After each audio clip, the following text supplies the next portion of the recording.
میبینم توی پیشش نشستی، اون ماشینی که گل زدن تویی که توش نشستی. خودم دیدم دیدی منو، چرا چشاتو بستی؟ من اشتباه نمی کنم، مطمئنم تو هستی. شاید دارم خواب میبینم دست تو دست اونه، من به کی دل بسته بودم نلت به این زمونه.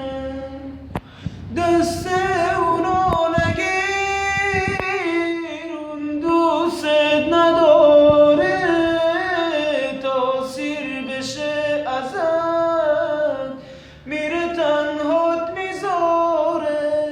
دست اونو نگیر، اون دوست نداره، تاثیر بشه ازت میره تنهات میذاره.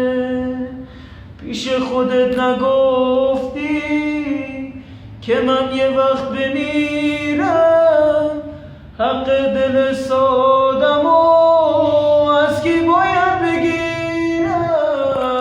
اون مرد زندگی نیست، واسه هوس میخواده، اون لحظه‌ای که میخوای نمیرسه به داده.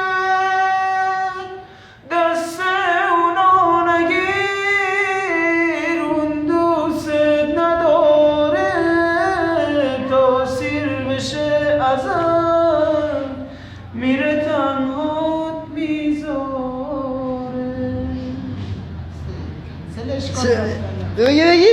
بگید اینو بگید.